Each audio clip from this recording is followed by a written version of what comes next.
Hi guys, what's up everyone? This is Vaibhav and today we are going to see those 4 hacks which proved to be immensely useful in my case जिनकी वजह से मैं अपना PTE exam clear कर पाया in my very first attempt. So let's get right into it. मेरा पहला hack रहेगा स्पीकिंग सेक्शन के लिए. तो स्पीकिंग सेक्शन में गाइज मैंने ये ऑब्जर्व किया है कि शायद स्टूडेंट्स बहुत स्ट्रेस्ड आउट होते हैं एग्जाम पैटर्न को लेके और खासकर स्पीकिंग सेक्शन को लेके. स्ट्रेस होने के वजह से वो बहुत तेज बोलने की कोशिश करते हैं और उससे प्रॉब्लम ये आती है गाइस कि after speaking 2 or 3 fast sentences you eventually run out of breath, जिसकी वजह से वो गहरी सांस लेंगे. उसके बाद एक उनका नेचुरल जो फ्लो है वो टूट जाएगा और हमारा फ्लुएंसी स्कोर डाउन चला जाएगा. तो इसको अवॉइड करने का एक ही तरीका है कि अपने माइंड को हमें कूल और कंपोज्ड रख. Just don't need to worry about anything. हमें बस एक ऐसे प्रिटेंड करना है कि हम एक अपने फ्रेंड के साथ बात कर रहे हैं, क्योंकि जितना हम स्ट्रेस्ड आउट होंगे उतना हम शायद तेज बोलने की कोशिश करते हैं.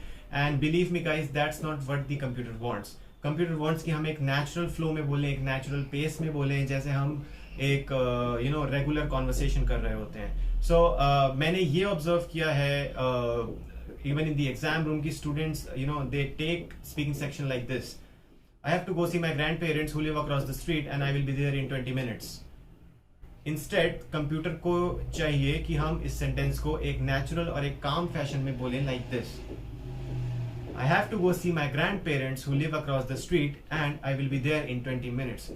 So this is the way we need to speak so that the computer picks up each and every word and the computer sees how fluent we are. The next hack is for writing section. So writing section में guys मैंने observe ये किया है कि हम लोग सारा passage ठीक लिख देते हैं, template follow कर लेते हैं, बट मार्क्स कट जाते हैं स्पेलिंग्स की वजह से. बिकॉज अगर हमारे पैराग्राफ में 4 लाइन्स है सपोज करो और हम 4 लाइन्स ठीक भी लिख देते हैं, उसमें अगर 4 हमने स्पेलिंग मिस्टेक्स कर दी, so the whole effort just goes down the drain एंड हमारे बहुत सारे मार्क्स कट हो जाते हैं. मेरे साथ भी सेम प्रॉब्लम थी एंड आई थिंक वो इसीलिए होता है कि शायद हमें आदत ही नहीं होती करेक्ट टाइपिंग करने की. Because even if we are writing in an email, हम अगर कोई स्पेलिंग गलत हो जाती है, there comes a red mark, we just right click on it, choose the best option and just be over with it.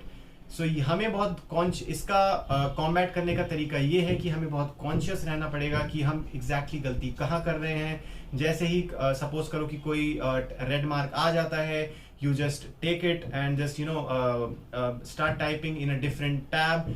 And over time after I think 20 days और 25 days आपके पास एक ऐसी लिस्ट तैयार हो जाएगी, 20 may be not 20 but 200 words और 250 words की आप ऐसी लिस्ट तैयार कर लोगे, जिसको अगर आप एक बार देखोगे भी एग्जाम शुरू होने से पहले या एग्जाम के 2 दिन पहले, तो आपको रियलाइज हो जाएगा कि इसकी करेक्ट स्पेलिंग ये है एंड आप वही करेक्ट स्पेलिंग एग्जाम में भी लिख पाओगे. So that was it for writing section. Let's move on to the next section which is reading. Reading section में मेरी ऑब्जर्वेशन ये कहती है कि स्टूडेंट्स मेनली 2 जगह अपने मार्क्स लूज करते हैं. फर्स्ट है drag and drop fill in the blanks and second है drop down fill in the blanks. So ये दोनों फिल इन द ब्लैंक्स हमें इसलिए भी ट्रिक करते हैं क्योंकि कई बार वर्ड्स ही बहुत ट्विस्टेड वे में दिए जाते हैं. फॉर इंस्टेंस एक ही पैराग्राफ होगा, उसमें 3 या 4 maybe fill in the blanks होंगे और एक वर्ड होगा सपोज करो देयरफॉर, फिर एक होगा सो, फिर एक होगा हेंस. तो ये तीनों वर्ड्स का हमें यूसेज उतना नहीं पता होता शायद जितना डिमांडेड होता है पीटीई में. तो उसके लिए हम क्या कर सकते हैं, now I could have come up with things like कि आप रोज न्यूज़पेपर पढ़ो या आप 10 या 20 पेजेस एक दिन में एक नॉवल के करो. बट उसमें प्रॉब्लम ये है कि वो जो रिजल्ट देगा वो आपको 2-3 सालों में देगा, बट इंस्टेड हमें रिजल्ट चाहिए 1 या 2 महीनों में. सो here's what I followed and here's what I suggest to you as well. This may be a little time taking but it's definitely effective. So आपको ये करना है कि आपको 5 या 10 fill in the blanks रोज प्रैक्टिस करने हैं. 2 minutes you give to each and आप वो एक लिस्ट बनाओ वर्ड्स की जो आपको कंफ्यूज करते हैं एक डिफरेंट एक्सेल स्प्रेडशीट में, और उसकी यूसेज भी आप नेट से देख के लिखिए. उससे क्या होगा कि over time may be with in a month और 45 days आपके पास एक ऐसी ग्लॉसरी क्रिएट हो जाएगी जो वर्ड्स रिपीट भी होते होंगे और जो आपको ट्रिक भी करते होंगे. So before 2 or 3 days from your exam, you just go on revising those words only, and trust me guys, that's going to do wonders for you in your exam. So that was all about reading. Now let's get right into listening section.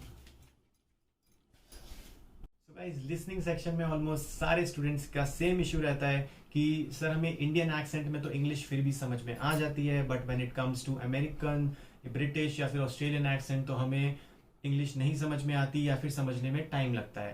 तो मेरे साथ भी same issue था, मेरे साथ भी same problem थी। I was in the same place as you might be right now.